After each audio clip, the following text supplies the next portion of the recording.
Magandang gabi mga boss, mga kamping. Dapat sa dumadagdag na subscriber ng mga friend. Mamaya magkulab tayo. Pakinggan natin itong mga kagagawan ng mga ganid sa salapi, mga demonyo sa lupa na nabubuhay, no?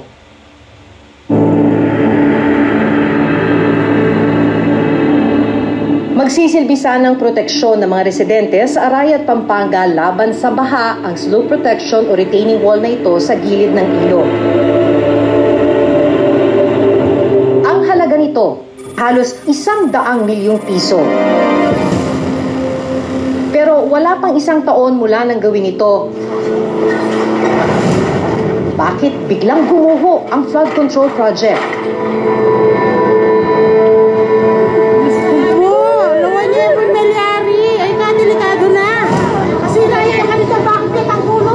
Nepong kalalam, may tuwag nepo ining bakal gagawan do. Aya may muya pa pong crack. Balang kayo mamakbong niya pa po siguradong magtuwagyarin po ini.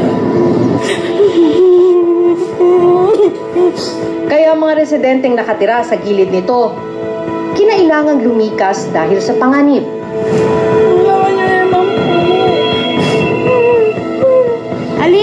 Ali na kayo pa matutod ken, delikado po to. Pating balay man, akbag. Nawagan kami po, kaya tayong ginawa. Diyos ko po sa masa niya. Makakalunos na po rin tao gini. Karakal daw po madamage. Yung design ninyo, bakit gumuho ng ganito?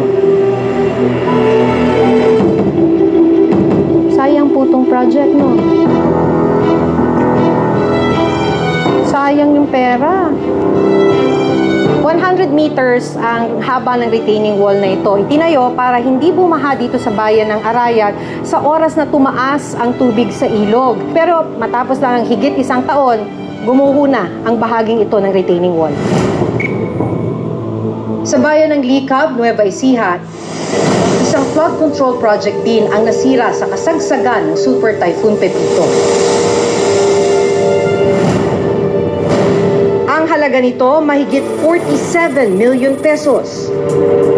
Dahil sa pagkasira ng proyekto, lumubog ang buong bayan at nawalan ng hanap buhay ang ilang magsasaka. Nasira nga itong party na to na lahat ng tubig dito sa amin umuho. Ang bawat proyektong ito, pinontohan ng pera ng bayan. Kaya dapat lang na magsuri at magtanong, nasaan ang pera?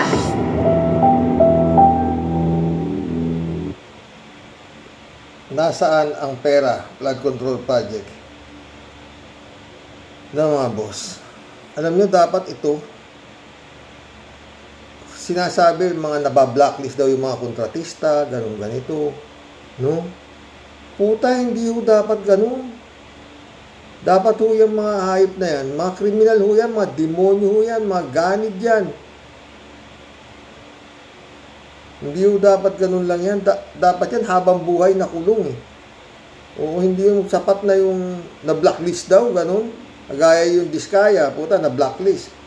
O tapos ngayon, siya pa rin na naman ang lilipat lang nila sa ibang pangalan eh. Manloloko na naman sila. Ang problema ho rito, paano ito lumulusot? Sa mga bidding, mga ganyan. Meron hong mga kapit yung mga demonyo na yan, na mga kapwa nila demonyo, sa gobyerno. Yan ho yan. Wala akong ibang di ba kalat ni? Walang ibang walang ibang kang maiisip. No? Paano nakakapasok ito? Puta. Ang hirap pong isipin, no? Alam nyo, ito, merong 185,000 views ho ito. 11 hours ago lang ho ito. Ha? Grabe, ho.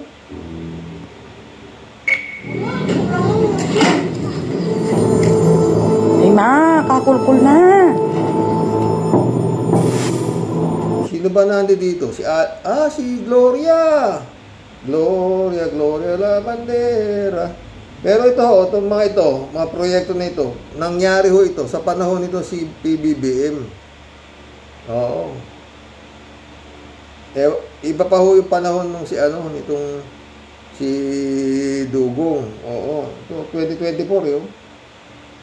Di panahon pa ni PBBM ba? 2023 raw yata ginawa, isang taon. 2024, gumuho na. Oh. Hapon ng August 16, 2024, nagkagulo mga residente ng Barangay Cantading, Arayat, Pampanga nang biglang magbitak-bitak ang lupa sa tabi ng ilog pagkatapos ng pag-ulan. Ang rin, ang grabe. Mas grabe po ini. Pati nga po niya ini. Nadinog tuloy niya mamakanya niya. Dahil itinuturing na catch basin ang probinsya ng Pampanga, pinatayuan ng Department of Public Works and Highways o DPWH ng slope protection o retaining wall project ang lugar. Magsisilbi sana itong proteksyon ng mga residente at komunidad sa tuwing tumataas ang tubig sa Pampanga River. Pero umaga ng August 17, mas lumaki ang bitak ng lupa hanggang sa tuluyan ng gumuho ang malaking bahagi ng retaining wall. Guys, lawan niya po yung giwado. Ay, magbalag yan diretso. Diyos ko po. Lawan niya po yung melyari. Ay, kadelikado na. Lawan niya po yung melyari. Oh. May pong kalalam. Megtuwag niya po ining bakal gagawan do. Ay, muya pa pong crack. Balang kayo mamakbong niya pa po siguradong magpagyarin po ini. Lawan niya naman po. Dahil sa nangyaring pagguho, halos mabungkal na ang lupa sa paligid ng nasirang proyekto. Pati mga bahay, nasira na. Ali na kayo pa matutod ken, delikado po to. Pating balay man akbag. Nawagan kami po, kaya tayong ginawa. Diyos ko po sa masa niya. Dapat yung mga hayop na may kagagawa nito, binibitay. Oo. Binibitay. Naka-televise paano binitay. Tingnan ko lang kung meron pa susunod na gagawa ng ganitong mga kahayupan. Ano? Ayos na sana yung kumita ka eh. Putang ina. Hindi talagang walang kwenta sa nakita niyo yung si Diskaya, anak ng puputya. 4 na po yung luxury car. Putang ina. Oo. Aminado naman siya, kaya siya yumaman dahil pumasok siya sa DPWH, di ba? Puta. Anong konsensya meron demonyo na paulit-ulit. Ito ho ang impyerno. Wala akong ibang impyerno. Ito na po. Nandito po ang mga demonyo. Kung gusto nyo makalakit sa langit, mag-ingat po kayo sa mga tukso na nandito sa lupa. May iniwan po ang Panginoon 10 kautusan na dapat na sundin upang makapiling nyo siya. Oo, yun lang yun. Oo. Marami ho dyan, anak ng puta. Kagaya si Joel Islord, mga Kibuloy, mga nagpapanggap pa ang mga demonyo gamit ang pangalan ni Panginoong Jesus.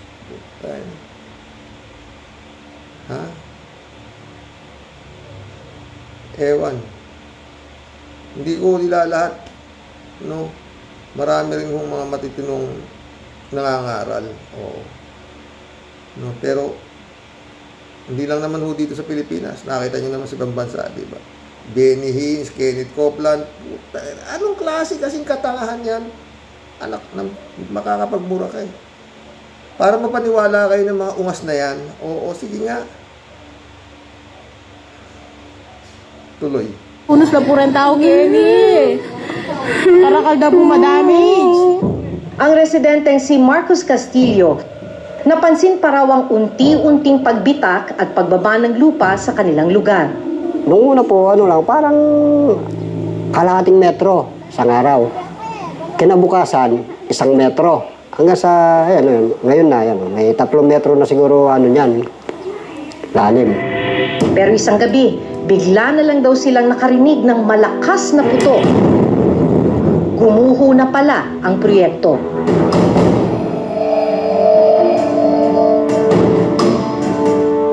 Yan pala yun, yung napuputol na konkreto. Tsaka itong mga na to, bakal, yung mga tubo na yan. Yung po pala yung pumuputok.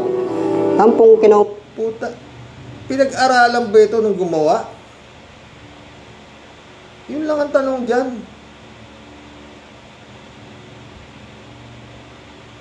Ano sila eh, no? Hindi ko tayo, pero puti ibabaon sa ilog yung ano para harang.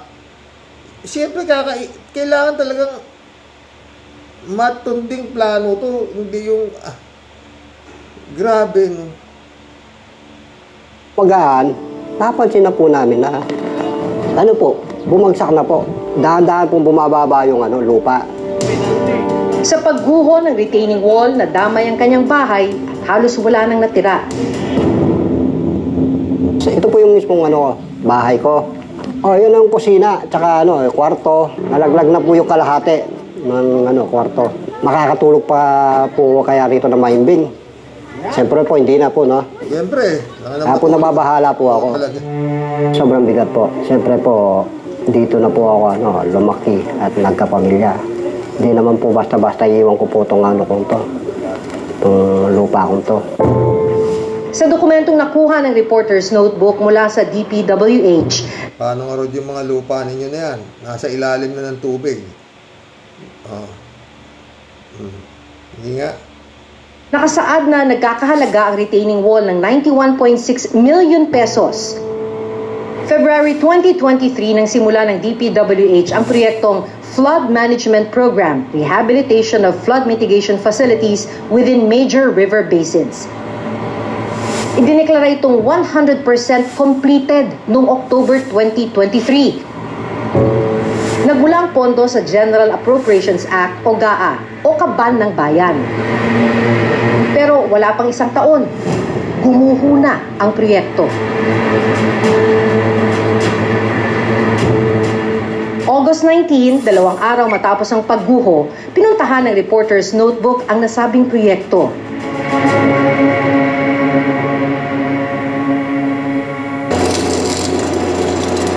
$100 meters ang haba ng retaining wall na ito. Itinayo para hindi bumaha dito sa bayan ng Arayat sa oras na tumaas ang tubig sa ilog. Sinimulan ng construction noong February 2023 pero matapos lang ang higit isang taon, gumuho na ang bahaging ito ng retaining wall. Nabutan pa namin na nire-repair ng kontraktor ang gumuhong bahagi ng retaining wall. Putangin, mga sira talaga mga ulo. Marirepair mo ba yan? Gago. Talagang parang binulabog itong mga hayop na ito, itong mga kontratista na ito. Oo. Marirepair mo ba yung gumuho na nga? Itatayo mo ulit na gano'n, tapos weldingin mo? Talagang anak ng putang ina, wala talaga. Ha? Gago talaga. Nire-restore niyo po ngayon. Alam niyo na, have you taken into consideration na pwedeng gumuho ulit dahil gagalaw yung lupa? Actually po, nilagyan na namin ng sa labas eh. Engineer pala yung kausap ni Maki Pulido. Tingnan mo yung tsura. Mukhang talo na sa sugal. Panggaan ng tubig, nilagyan na namin ng mga deadbeds na malalaking bato para hindi nabuhuan. Pangayon ng yung lupa dito sa loob. 107 meters ang haba ng proyektong ito. Sa nangyaring pagguho, 50 metro ang nasira at apektado. Paliwanag ng kontraktor, sinunod lang nila ang disenyong ibinigay ng DPWH. Ano sabi dun sa design ng DPWH? Tayo na, DPWH naman may kasalanan. Design, bunuan. Sinunod daw yung disenyo nyo. Itong engineer nito. Bakit? Ay, anak ng patay mo. Kayanin dapat to? Opo, dahil ganyan po kasi yung ginagawa sa ibang yan. Sa ibang? Dapat ito sinisibak ni Marcos eh. Ito, si Bunuan, hindi si Torre. Ha? Project po. Doon po itong ginawa ng dinugtungan namin. Pero doon po sa design, sinabi po ba na posibleng gumalaw yung lupang to? Wala. Hindi po. Bakit hindi ninyo alam? Bago po itayo itong retaining wall, almost 100 million pesos pa naman. Bakit hindi nyo alam na mangyayari yun? Hindi ba dapat na pag-aralan po yun? Hindi po namin alam kasi. Tama, ang putang ina. Hindi po namin alam kasi. Dapat ikaw, engineer ka, gago. Dapat pinakita sa'yo disenyo. Dapat alam mo na baka hindi ito tumagal. Nag-aral di ba? Buti sana kung foreman lang tong gago na to. Engineer eh. Oh, tinatanong ni mga kapatid dito, hindi nyo ba alam? Hindi ko po alam kasi, So sayang. Sayang po tong project, no? Kaya po, ginagawa na namin po ng re-restore po namin. Pinuntahan ng Reporter's Notebook ang opisina ng DPWH Region 3 para malaman kung bakit agad nasira ang halos 100 milyong pisong proyekto. So yung affected area. Ito pa isa, ikapaliwanag siya. Engineer din to. Ng project natin, doon po nagkaroon ng settlement. Engineer din, Danny Canlas, DPWH District Engineer, Pampanga, Yan siya yung mukha, Mukhang malakas magsabong to, Ng embankment, and then yung mga sheet pile natin, nag-tilt siya o nag-lean towards the river. May mga dead man or anchor tayo doon. Makikita rin po yun na talagang nag-resist sila, kaya lang sa sobrang bigat siguro ng tubig or baka lumabot yung lupa sa ilalim. Ayon pa sa DPWH, bago talagang lalambot yung lupa sa ilalim, taka ka na rin ang putay na to.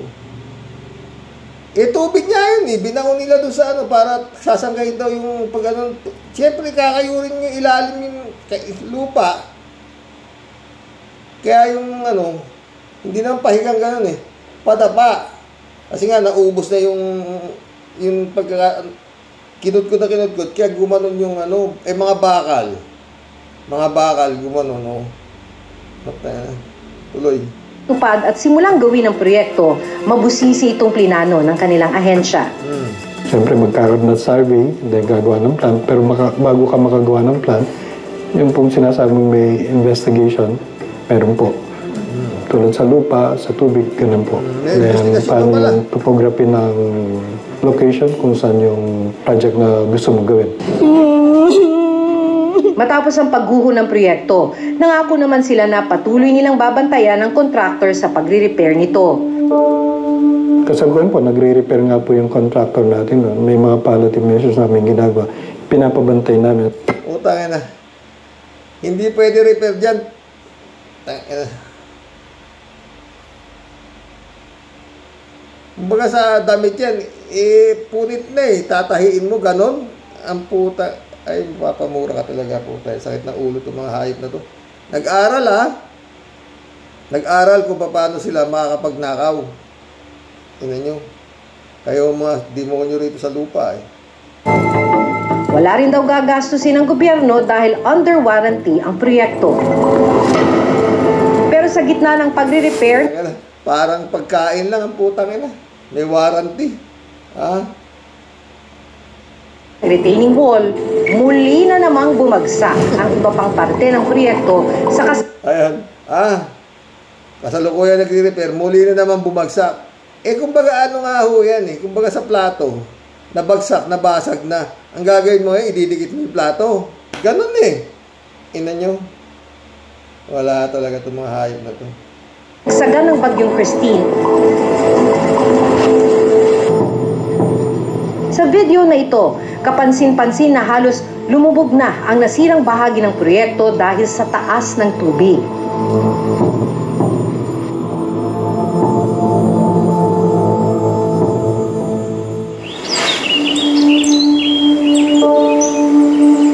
Muling binalikan ng Reporter's Notebook ang lugar.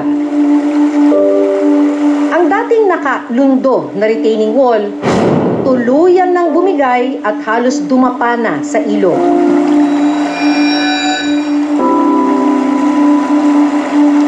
Lalong nabalot ng takot ang mga residenteng nakatira sa paligid nito.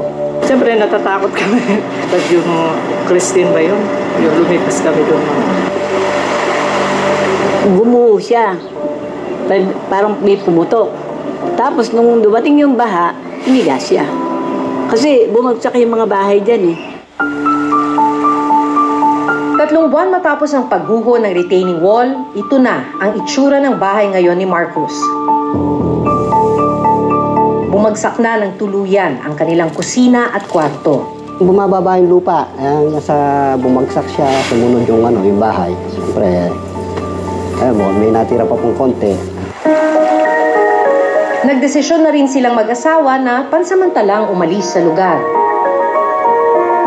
Siyempre po nangihinaya ako dahil po yung lalo na yung nakikitira lang po kami. Iba po yung talagang sariling bahay. Naghihintay rin po ako na matapos po yan para makabalik po kami rito. Muli namin kinuna ng panayam ang DPWH Region 3. You've mentioned before, sir, na babantayan po ninyo at ongoing po yung repair. Pero sir, ano po ang nangyari? Bakit po bumagsak na naman po yung project na yun? Ang nagiging problema pag dumadating ang tubig, like for example, yung Pepito, kapag lumalaking tubig, hindi namin magagawa yung repair. So, mostly kapag bumaba po siya, doon kami nagre-repair. Ginagawa namin, minamadali namin para ma-protection ng kagad yung mga tao. Ganon! This one, hindi lang nag-document. Ipinakita namin sa isang eksperto ang nasirang bahagi ng retaining wall. Ayon sa kanya, pwede talagang gamitin yung sheet pile. Appropriate material siya as slope protection. Ang question, tama ba yung pagkakadesign? Thickness ng bakal na ginamit, yung layout niya, yung lalim na nakapenetrate sa loob. The way I look at this, from this point of view, malapit na to, delikado na rin dapat i-protect. mahalaga rin daw na muling mapag-aralan ng disenyo bago gawin ulit ang proyekto. I-review yung previous design which failed. Tapos involved din yung ibang discipline. Hindi siya dapat nagkaroon ng failure kung tama yung design consideration. Mga sakto, baka sobra-sobra naman sa tama yung nakurakot ng mga demonyo dyan. Mantakin nyo, ayan oh, puta na oh. Oh, itsura oh. May additional design po doon. Suggestion po nga, maglalagay ng perforated pipes. Mga butas, may butas po yung pipes sa ilalim po. Para yung paglambot ng lupa, nung kagaya ng dati, maiwasan po yun. Ongoing po yung trabaho doon. So, kung titignan po ngayon, nasa within 40% na po tayo sa paggawa. Sinisiguro din nilang wala pa rin ilalabas na pondo sa pagpapagawa ng muling nasirang bahagi ng retaining wall. Under warranty po yan. So, yun po ang ginagamit nating... paano yung mga buhay ng tao dyan? Nasa warranty ba? Ayan yung mga kampong kayo ng demonyo. Parang pondo, taken into consideration po lahat ng mga nangyari po dyan. Sa bayan ng Ito, Likab Nueva Ecija naman, mga boss. Oh. Likab Nueva Ecija, isang flood control project ang itinayo ng DPWH. Itinuturing na catch basin sa Nueva Ecija ang Likab. Pero ang isang bahagi ng flood control project nasira sa kasagsagan ng bagyong Pepito. Sa dokumentong nakuha ng reporter's notebook mula sa DPWH, sinimulan ang proyekto noong February. Natapos naman ito noong June 2020. Ang halaga, mahigit 40... June 2020 natapos. February sinimulan, natapos ng June 2020, sabi. Di panahon pa ni Digong to. Si Digong ang presidente dito. Hindi to si Bongbong ha. 47 million ang halaga. 7 million pesos. Aktual na kuha ito ng mga residente sa bayan ng Likab sa Nueva Ecija. Makikita dito ang pananalasa ng Super Typhoon Pepito. Ayan po, sa ninong lakas ng impact ng tubig. Nagkinutkot po yung tubig ng galing doon sa ilog na yun. At dito, diretso tumabon dito sa aming mga pananim na talong, mga gulay, mais, saka yung mga palay. Ang mga pananim ng magsasakang si Mang Jose Padrones, pinadapa at sinira ng nangyaring pagbaha. Hindi po namin inaasahan na babaha dito sa aming lugar. Ang kinatatakot po namin dito yung talagang bagyo. Nung madaling araw po, bigla namang merong umaagos na tubig, umaapaw na po doon sa diki namin na kagagawa lang. Nung sa katagalan po, bigla namang nakaapaw, napigtas po yung diki namin. Kaya dito po, natapat naman sa bukid ko yung agos. Kaya po na-wash out lahat yung tanim namin. Ito lang yung mga ilang na buhay. Mga ilang puno lang itong natira na ito. Wala na, hindi na rin gaganda ito. Pinoproblema ngayon ni Mang Jose kung paano niya mababawi ang puhunan ng mahigit 50,000 pesos na pinangutang pa. Kaya po malaking gastos na rin ng ikuha namin dito. Tapos nagkaganya naman po, nasirang lahat. Bakit nga ba nasira ang proyekto makalipas lang ang 4 na taon? Yung project po natin is, unang-una sa lahat, yung rainfall or yung water runoff po mula sa Talavera River is malaki po yung volume. Ang DPWH po, hindi po tayo nakapaglagay dyan ng sheet pile doon sa mga slope protection natin. Kasi hindi naman natin inaasahan na yung flow ng tubig is masyadong malaki. Cost din po talaga. Wisit ka, iisihin mo pa. Pwede ba hindi mo inaasahan? Tanga. Sasabi, always expect the unexpected. Kagaya si Kimo, si ba maaasang magiging number 1 senador yun? O, diba? Pwede ba yung mga ganong rason? Kaya ganyan hindi natin inaasahan. Sisisihin na naman nila yung climate change. Kaya nga, gumagawa kayo ng mga ganyan, di ba mga friend? Para proteksyon di ba? Kung sakaling, pwede bang sabihin doon sa ulan na, oy, hanggang dito ka lang huwag kang lalakas utang mga klase mga ayop to. Kaya ng pagbaha ng likab, ito pong nasira na to. So we have already requested funds po dyan, para dyan. So hintayin lang po namin na nag-request na sa raw sila ng funds para dyan. Humingi na naman ng pera para re-referend daw. Is po yung fund para ma-rehabilitate po namin yung dike. Secretary, yung mga affected po ng mga communities, hindi po natin maiiwasan na mag-isip sila na baka itong mga proyektong ito ay substandard, may problema sa kalidad. Yun ang magandang tanong. Kung ano man hindi maayos ang pagkakagawa, how would you address that, Secretary? Yung sinasabi nga namin that yung mga design parameters nung una is medyo mababa to cope up with yung climate change phenomenon. Kung mag-rehabilitate po. Yung sinisisi, climate change phenomenon.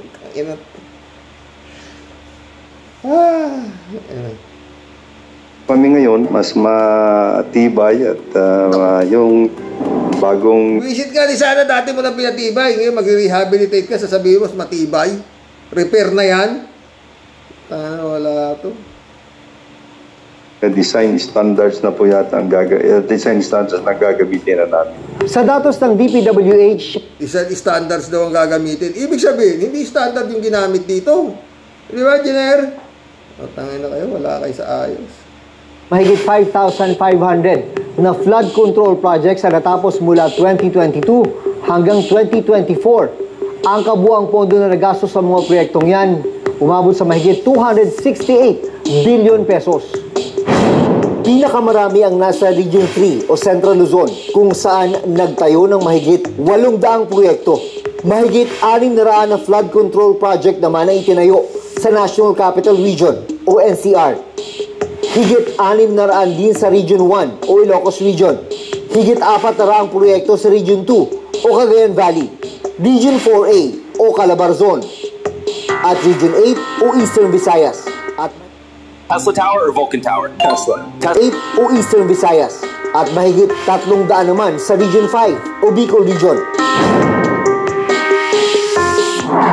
Puta, di sana wala nang baha. Ang dami palang flood control project. Tangin na, no? Pero marami naman silang nanakaw, di ba? Tuloy. Pinuntahan din ng Reporters Notebook ang ilang flood control project sa NCR. Tulad ng matatagpuan dito sa Binondo, Maynila. Naabutan namin kasalukuyang ginagawa ang dalawang bahagi ng flood mitigation facility sa Estero de Binondo. Dito raw sasalain ng mga basura na galing sa mga waterway para maiwasan ang pagbara na nagdudulot ng pagbaha. Tanong ng marami, Sa kabila ng libu-libong flood control projects, ay sunod-sunod naman ang naging pagbaha sa Region 3, NCR at Bicol Region nitong mga nakaraang buwan. Viable option pa rin talaga yung flood control project o it's high time na mag-isip na rin tayo ng other options? We have to understand also that engineering intervention is just one of the solutions to mitigate flooding. No? I think marami hong dapat pagtulong-tulungan para maibsan natin yung mga flooding problems natin. Kasi yung environmental issues, pati yung sa mga urban areas, yung mga land use and yung mga waste management. Susunod, ang laki na talaga ng tubig. Tinanong din si Pangulong Bongbong Marcos kung bakit sa kabila ng pagkakaroon ng bilyong-pisong halagang flood control projects, bumaha pa rin ang maraming lugar sa bansa.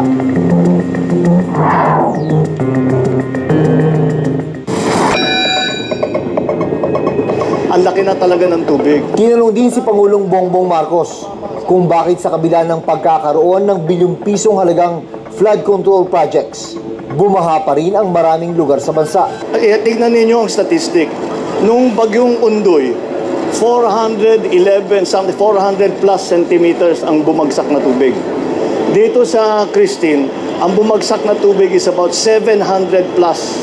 Halos doble ng Undoy. Kaya yung flood control, ginawa natin para sa mga baha kagaya ng Undoy. Nagbago talaga ang panahon. Dito lang November 6. So, panahon na sinisisi rin ito. PBBM. Oh, ligtas na kayo, mga kontratista. Dahil ayon sa Pangulo, wala kayong kasalanan. Kasi nga, mas malakas ika sa Undoy yung dumating na bagyo na Christine. Doble. Yung enjoy pa lang mga pinagtatayong mga flood control project, pang Undoy lang. Tapos na ang usapan. Wala kayong kasalanan. Ha? Ang tibay na tinayo yung proyekto, pang Undoy lang may dumating kang Christine. Di tayo, wag ng bilyon ng kontrata, lagyan niyo ng trilyon, di ba? Tinalakay sa Senado ang pondong inilaan para sa mga flood control project na umabot na raw sa higit 500 billion pesos sa loob ng 3 taon. Ng budget ng ating pamahalaan for flood control alone. Ito, si Joel Villanueva. Ibay talaga ng mga mukha nito. Putang ina naman ito. Kasama ang DPWH, MMDA, Climate Change Commission, DENR, etc. ay tumataginting na 1,444 million a day. So, gusto nating may check at malaman kung saan ba ito napupunta. Paano po yun? Tanungin mo si Alcantara. Di ba kakosa mo naman yung district engineer, si Alcantara, ataba-ataba tao. Totoo akin yun pag pinapanood ko Jesus is Lord nito Papaiba po ng yung panahon ngayon. Papalakas ng papalakas yung mga bagyo. Paano po kayo naghahandaan yung mga ganong senaryo? We have to review yung fundamentals on engineering designs, yung mga ganon po. Siguro, dadagdagan po namin yung mga parameters namin to make yung mga projects namin more resilient at para sa climate change phenomenon. Kung ginagamit namin 25-30 years return period noon, siguro gagamit kami ng 50 years return period. Sakit sa ulo. Putik yan. Ewan. Hi Lord. Kawawa ng mga boss. Kawawa talaga. Pero itong mga politiko, Diyos ko, namumukadkad sa biyaya. Kaya itong mga kontratista. Kalatibaya, shout out. Librado Ludovico, shout out. Blessed morning, Karoks, and to all warriors watching from Edmonton, Alberta, Canada. God bless po. Stay safe and healthy. Talagang magulo ang Pilipinas kasi ang daming mga kurap sa gobyerno. Money talks, kawawa ang taong bayan. Totoo yan. Miguel Edwin, Mike, shout out my friend. Busy si Mike. Elizabeth Scario. Good evening, Sir Rox. Ito si Kibaliw. Ito si Kibaliw na ito. Mas okay para sa akin na doon na muna itapon sa Amerika yung baliw na yan. Para naman yung mga naging biktima ng manyakis na yan, magkaroon ng hustisya. Total baliw naman yan at dapat makulong siya doon at i-firing squad. Ay, oo naman. Elizabeth Iscario ulit ito. Tungkol naman dyan sa mga district engineer na yan, ng mga kontraktor, naku, siyempre, magkakasabwat yan. Pati yung mga politikong mga taga riyan ng mga BBF nila. Puro pagnanakaw ata ang alam. Kaya ang taong bayan ang kawawa dyan. Yun nga, kaya ganito kahirap at halos walang asenso ang ating bansa dahil sa mga kagaya nilang mga kurap. At gusto nilang nakawin ang pondo ng bayan. Grabe ang kakapal ng mga mukha nila. Totoo, di sabi. Ayun. Tedo, sinabi ni BBM na hindi niya iimbestigahan ang korupsyon ni Digong. Ang kanya lang, ang administrasyon ang pakikialaman niya. Parang narinig ko nga yan, Ted. Malamang yan ang pangako ni BBM sa mga Duterte nang maging siyang Pangulo. Alam na this. Kaya nga, di ba impeach si Sara, darling ni BBM. Patay tayo dyan, darling ba? Wala ko sa kalat ni Elizabeth Iscario ulit. Totoo, Sir Rox, bakit yung panahon ni BBM lang iniimbestigahan? Paano yung nakaraang administrasyon? At bakit lumubog ang karamihan lugar sa Metro Manila at sumobra talaga ang baha, lalo na sa Manila, Quezon City, Bulacan, at yung Davao din, etc. Hay, ano yan? Kurakot dyan, kurakot dun. Ano yan? Systematic at kalakaran ng mga yan sa buong bansa. Sindikato na yan eh. Ted ulit oh. Anong masasabi mo, John Vic?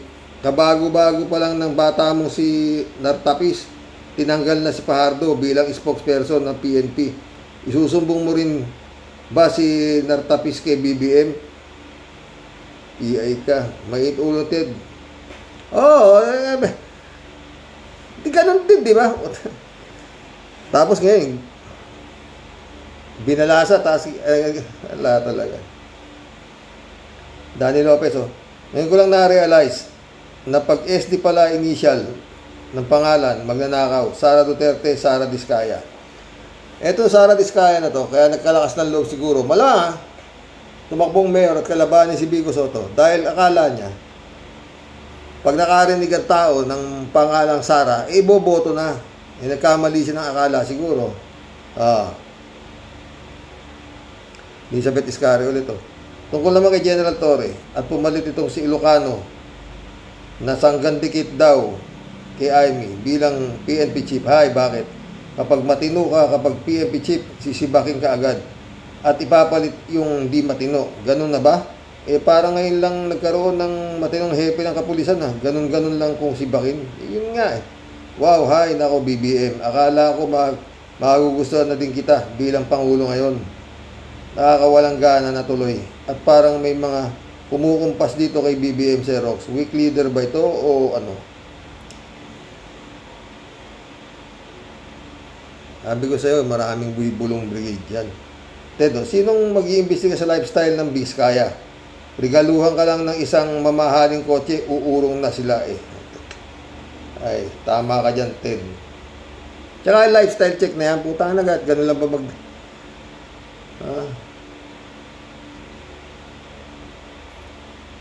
Kailan ang umpisa? Yun, tanong. Diba? Payag daw si BBM na ilabas yung kanyang salin. Diba? Di. Payag din daw si Sara. Di, umpisaan nyo na. Diba? Ganun lang ka. Puta na, puro daldal eh. Elizabeth Iscario ulit. Wow! Sagad sa yaman ito si Diskaya. Ang daming kinurakot. Parang nag-shopping lang sa palengke ng mga mahaling super mahal na sasakyan. Buking na buking ang mga nakaw nito. Kasuhan ito at ipakulong. Eddie Luna, shout out. Hello, Karox.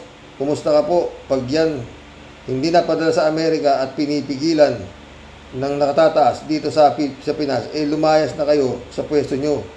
Galit na ang mga kababayan kong Pilipino. Saka yung mga inabuso niya, magka meron ng hustisya. Mabuhay ka, Karox. Mabuhay, Eddie Luna.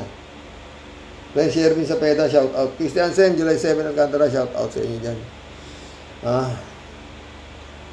Analisa Apolinar, shout out. Friend Dolor Garcia, Shout out. Pastor Junlagon, my friend, ha? Amy Bingson, sabi ni Tia Deli. Naku, Sir Rox, iisa lang po ang pinupunto ko. Iisa lang po pinupunto kung bakit po kami naging mainit sa ating superheroes na si General Torre. Ano po? Masyado po kaming insecure. Kasi nga po, di po namin kayang utu-utuin o paikot-ikutin si General Torre ng basta-basta. Yun lang po yun, Sir Rox. Ganun. Sanay po kasi kami na dahil kami nga po ang hari, di pwedeng di ka po susunod sa amin, Sir Rox. Yun po ang batas. Kaso lang po, nakakuha po sila ng katapat dito sa ating makisig at matapang na si General Torre, Sir Rox. Kaya, masabi ko, Sir Rox, kami po talaga ang tunay na hari, hari ng mga super epal. Mano ngang mahiya-hiya nga kayong mga pinutuan kayo ng lintik sa mga balat nyo. Mga balat nyo parang budhi nyo lang na ubod ng itim. Mga pesting yawa, kailan pa ba kayo bababa? Nung bababa, yung kakapal ng mga mukha niyan, serving ka, ha? At magsisilayas dyan. Magsisilayas naman dyan sa pwesto ng mga inyo. Hindi, wala na talaga kayong sawa. Dekada na. Di kayo marunong mahiya at magbigay naman sa pagkakataon sa iba. Bakit? Kung merong tinatawag ng mga buhayang hagom, parang kami po yata yung Sir Rox. Wala na pong kakakapal pa Sir Rox mas makapal pa po talaga kami sa dike ng flood control. Tawa-tawa si Tedele. Kaya nga Sir Rox, sa amin pong mga Kabiteño, wala ka na pong hahanapin. Basta pogi at mahusay sa budot, kami po yun. Sa mga padulas at mga jakpatan, lalayo ka pa po pa, ha, Sir Rox? Kaya may papayo ko sa Sir Rox, kung ayaw mong mantsahan, diyan ka na lang po sa Isabela. Mas patok ang maging Pugong Biyahero.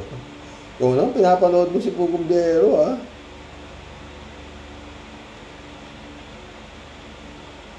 Eddie Luna, Karox, ngayon nagkakabukuhan na.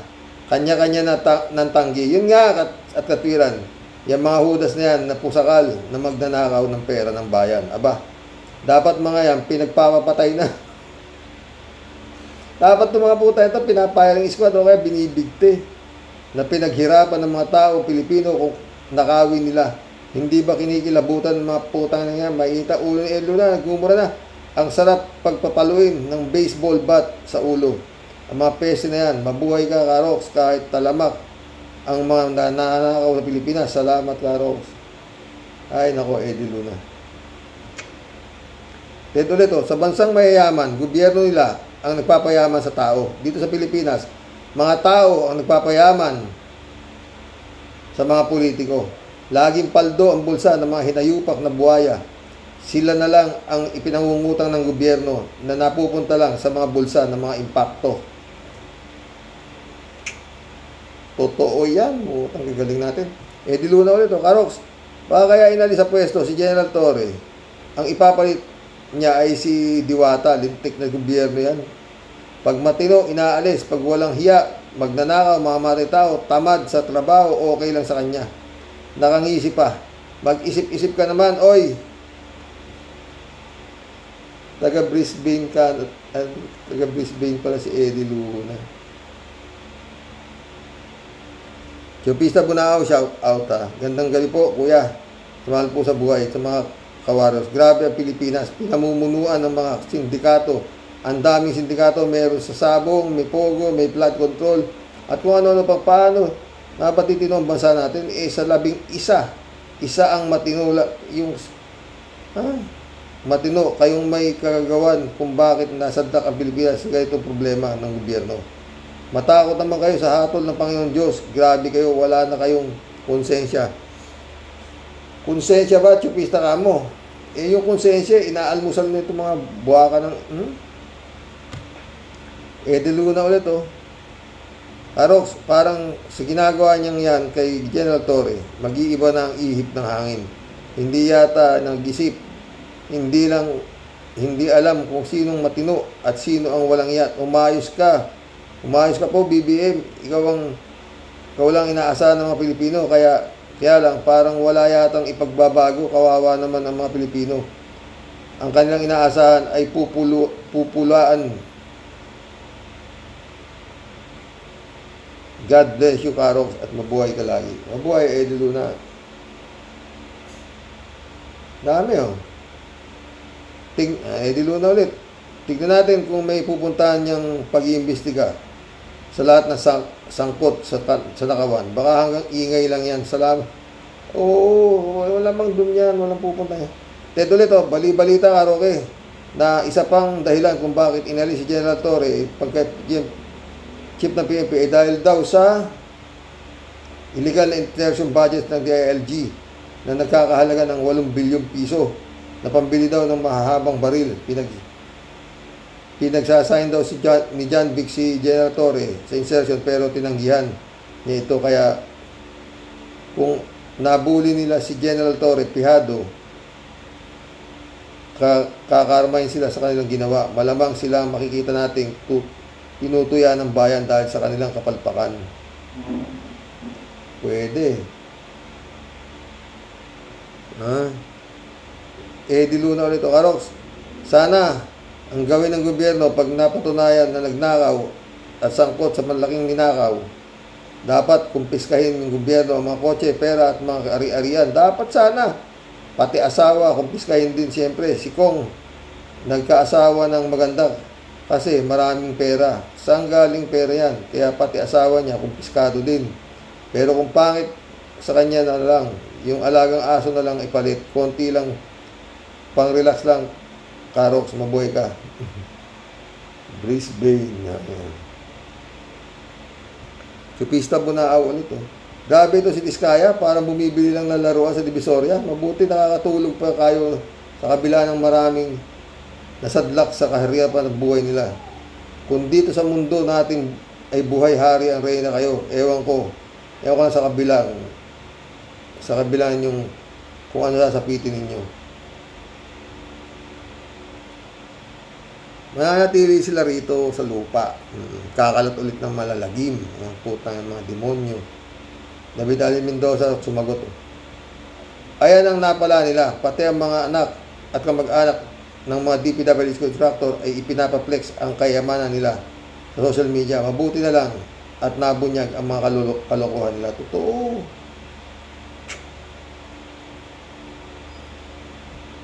Eddie Luna ulit, kung hindi yumaman yan, hindi magkukwento yan ng kanilang buhay mahirap noon.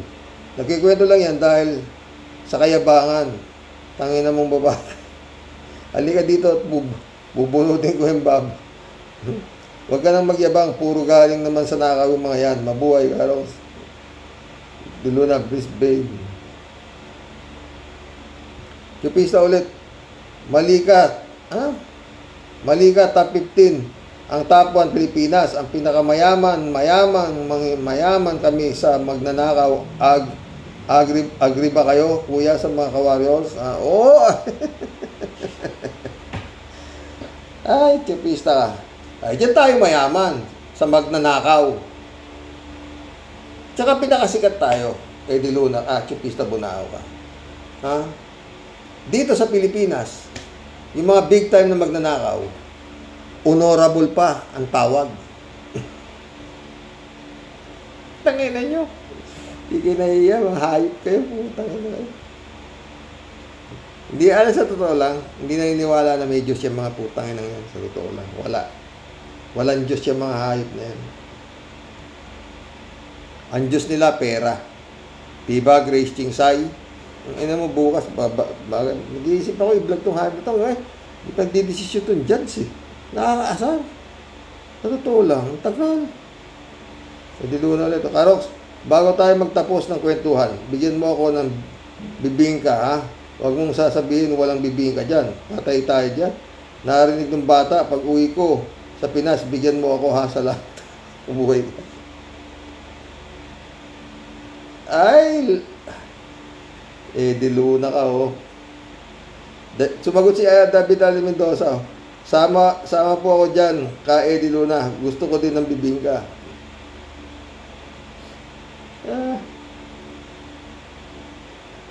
Eddie Luna ulit, sa totoo lang, Karoks. Mayaman ang Pilipinas, kaya lang, naghirap dahil sa dami ng magnanakaw. Sabi nga ni Kaper si Lapid, kung ang ibang bansa ay may hire na magnanakaw, sa Pilipinas sila mag-recruit. Oo nga. Utangin. Dito na sikat na utangin ang ilan. Abe dito mga pusakal putangin na mga press, mga ex-convict, anak ng puta, nagiging senador. Saan ka nakakita? Sige nga. Sa Senado lang meron yan. Ay, ako. Di Luna ulit, Tama ka, Karox. Politiko ang sumira sa bansa natin. 100% ka dyan. Hindi ka nagkamali. Totoo naman, yun ba yun? Ay. Tia Deli ulit, Sabi ni Prince Ervin, naku, Sir Rox, tantanan na po yung puro imbestiga, puro hearing na yan. Ano po? Maliwanag pa po sa sikat ng araw.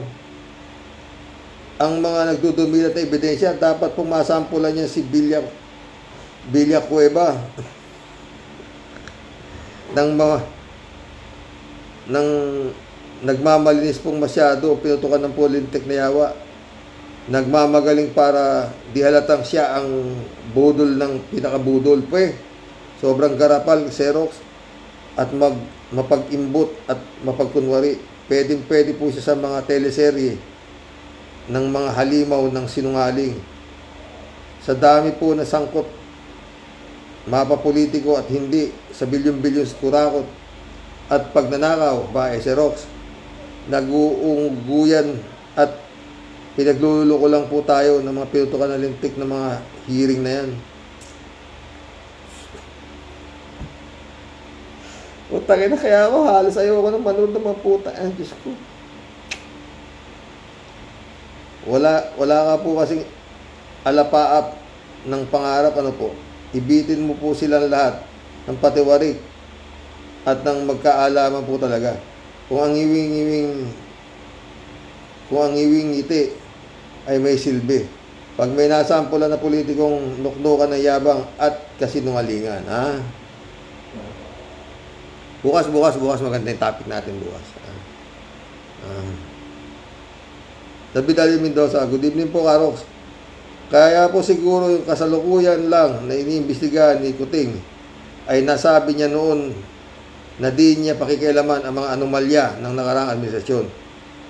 Ika pa nga niya, it was not under my watch. Galing talaga natin, yung nakaraan na, sabi niya. Yamo na yon. Ang importante, let's move forward. Tayo na yan. Kung problema nga niyan, PBBM, hindi ka naman tinatanda ng kamumura nung nakaraan. Bakit? Balikan mo na rin, di ba? Huwag ka sanang hindi nakakatuwa yan, Kung silito mabait, shout out. Librado Ludovico ulit, Agree ako, Karox. Talagang ang Pilipinas ay bansa ng mga politiko ng mandarambong. Ganit, buhaya, only the Philippines. Okay lang, Karox, kahit shout out lang, basta we are all together. Siyempre, isama na rin Sister Grace Chingsay. Shout out, sister. Ang tagal naman ng iyong pagkahimbing matulog. Ay, Grace Chingsay. Kung mawala ka na sa demonyong bumabalot sa'yo, tanga-tanga mo. Bukas, anyway, basta meron akong walang yaka talagang hype ka. Sheila Jaser, ang galing magkunwari ng magnanakaw, po, Karox. Alam nila yung kung anong totoo. Kung bakit ganyan ang nangyari sa flood control. Ang kakapal ng muka. Totoo yan, Shirley.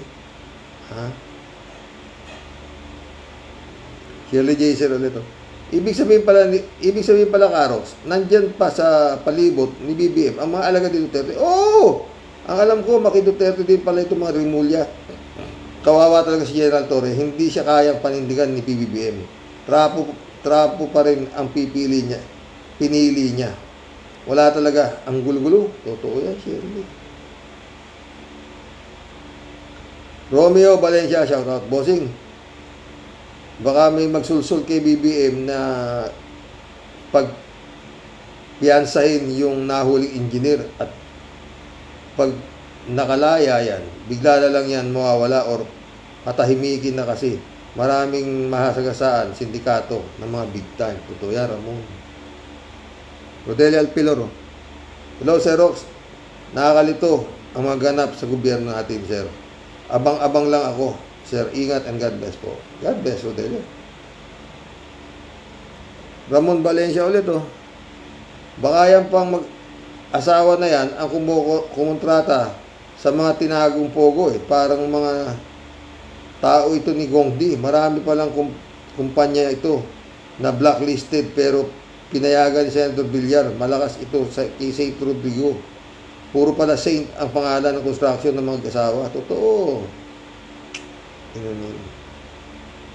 Ramon ulit. O, mag-iisang oras tayo mga friend, ha? Pero masaya tayo, ha? Bossing, hiring ngayon daw ng ghost engineer. Busy. Bossing, hiring daw ngayon ng mga ghost engineer, ghost architect, ghost steelman, ghost foreman, at mga ghost mason at karpintero. Pag nakalusot si Joel Islord at yung tatay niya, pati si ano to? Ginobogag si Pantaleon Alvarez, puro paa ni Saint Rodrigo. Oo. Tangina yung Pantaleon Alvarez, ang puta na. Hindi iniimbestigahan, oh. Tangina, oh. Nagtayo naman siya nung kabit niya doon sa tuktok ng bundok. Ilang hektare yung puta, binakuran, oh. Konkreto. Antistigo yung anak niya. Tangina, walang umaksyon.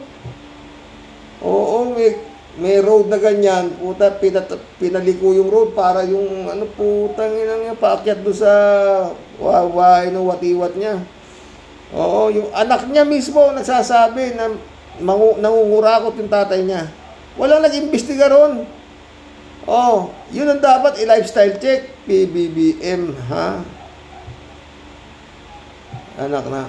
May mga resort pa rin Pantaleon. Ay, wala naman ikang negosyo tatay ko. Diba? Oh, tanga ng gobyerno to. Diba? Hindi ko mabasa to. Sino ba to? Anyway, basahin ko yung comments mo maski hindi kita kilala.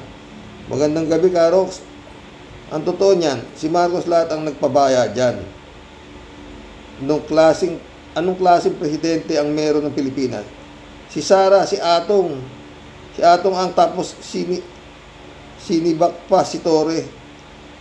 Ang dating parang mga itinatagong baho si BBM kaya walang pangil. Nangyari ng ko dun. Romeo Calusa. Sa tingin ko, Karox, merong mission impossible para kay General Torre. Pero ako rin, Karox, lahat tayo hirap tanggapin ang pagkasibak ni General. Totoo. Romeo ulit, oh. Bakit sibak si Torre? Sa palay ko lang, siguro naisip ni BBM, sayang ang potensyal kung si Torre ay pulis lang ang trabaho niya. Kaya ang ginawa ni BBM, ginawa niyang kontrobersyal para maging intriga at maingay sa publiko. Mindset ba? Ko alam, ha? Lalim din ang pagkaisip mo, Romeo, ha? Sabi Romeo, ito tinatawag na professional move. Tignan nyo, si Digong, ang kilos niyan, barbarian move. Resulta, ayun, kulong. Romeo ulit, oh. Itong 10 times yung isipin, 10 beses yung isipin. Sino ba sa ngayon ang kakampi ni BBM? Halos wala. Si Torre at Torre Claire lang yata. Ang tiwala niya itong alyansa na todo suporta si BBM. Sino ba sa kanila ang naging kakampi? Walay, resulta alsa balutan.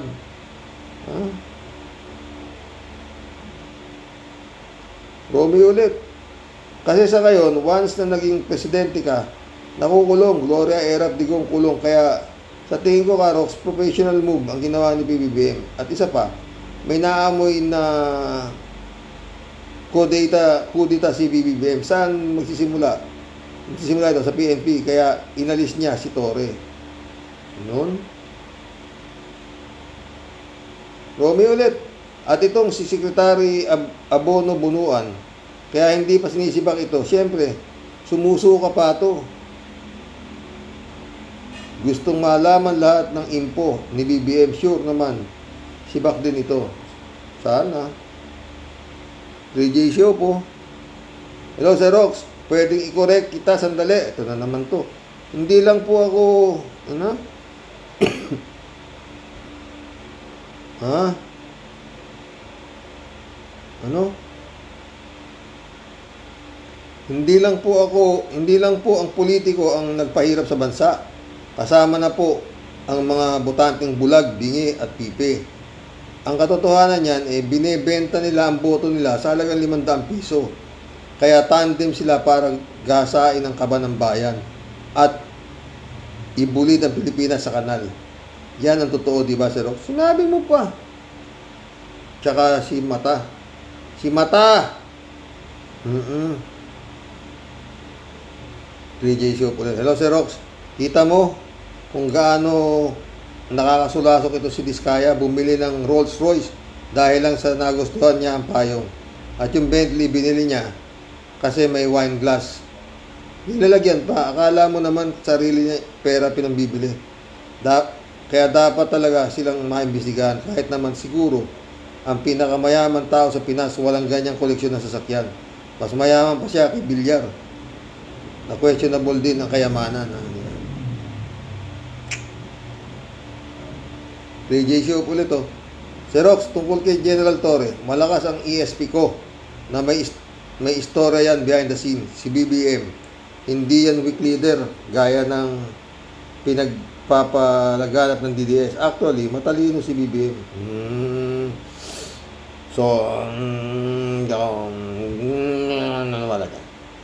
Takot sa kanya ang mga DDS, kaya kung todo kung siraan nila si BBM na weak leader, puno. Yan ang narrative nila para nga naman magduda ang taong bayan. Meron bang weak leader na nakapagpakulong si Gibbs? Nadala sa ICC Coast D, napabalik si Tebes at ma-extradite si Gibbs sa US. Nabisto ang flood anomaly, di lang siya mapagpatol sa mga bashing ng mga DDS. Pero kung gumagalaw, mabibigla ka na lang. Sana magkatotoo ka, ha? Parang nawawala na ako ng pag-asa. Mary Lebron, shout out. Romeo Calusa ulit. At isa pa, malaking chance ni Torre na tumakbo bilang good leader sa buong bansa, lalo na mapakita niya sa taong bayan. Mary Lebron ulit. Yan ang problema sa batas sa Pilipinas. Tulad ni Kibuloy, dapat damputin na para dalhin sa USA para harapin ang krimen na naginawa niya doon.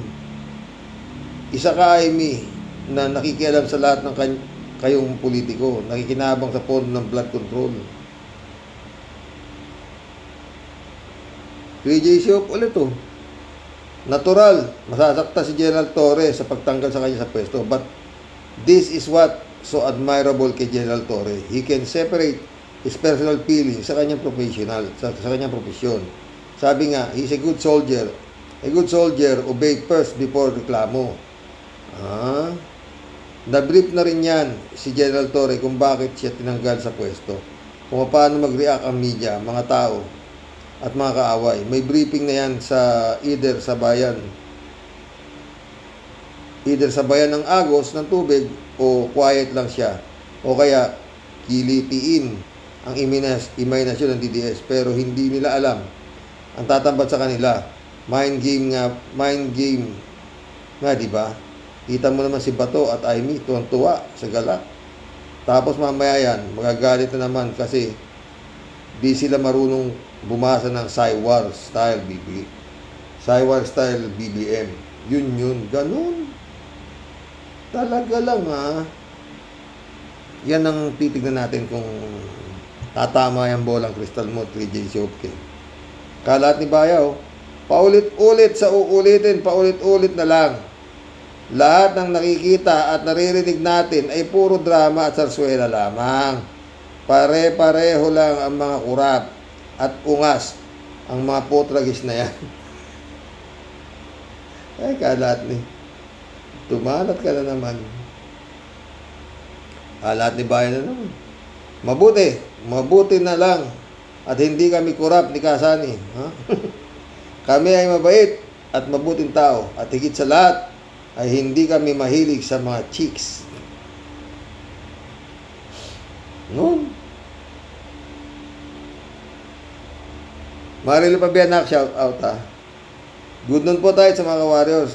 Kaya pala hinahanap ko po yung latest video nyo. Wala eh. Super dami nga po ganap tila. Sa bawat gising natin, may ibang issue na naman. Pero ang nakakalungkot ay tungkol kay General Torre. May ibang angle po ngayon. Kaya pala inalis siya kasi di siya nag-sign doon sa planong bumili ng long firearms na tinutulan ni General Torre. Yun nga sabi na nagpatunay na talagang malinis puso niya. Ayaw niya ng korupsyon. Tila po magkakatotoo ang iniisip nyo na tila sinasadya na patagalin para ibahin ang mapaparusahan. Nakadismaya na naman. Di kaya kumalat ang milyones ni AA? Wala pa rin tunay na hustisya para sa mga sabungero. Totoo yan. Ito naman si Joel Villanueva. Daming ngaw-ngaw. Ayan, naglabasan ng mga video. Nakilala pala niya si District Engineer na nasisante. Ay, hugas kamay kaagad.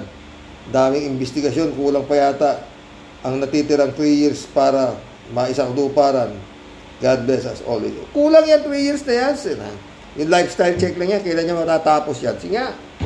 Ha? Ay, mission accomplished mga boss. Nakaisang oras tayo, mga higit, di ba? God bless po, God bless, ha? Kawawang Pilipinas, no? Ganyan siguro talaga, mga friend. Pero, God moves in a very mysterious way. Yun na lang yun. Diba? Magandang gabi po, mga boss. God bless. Ilang panahon na lang. Digong! Kaano ba pamasahe dyan sa dahig? Ha?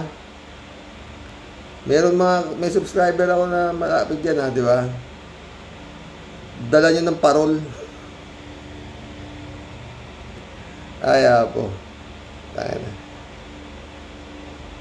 Bagay, manhid naman yung hype na yan. Maski pa, may natabla ng hiya yan. Tsaka yung lungkot, wala na yan. Lord. Paano tayo yan? Ba't nagkaroon ng ganyang klaseng mga politiko? No? Magandang gabi po.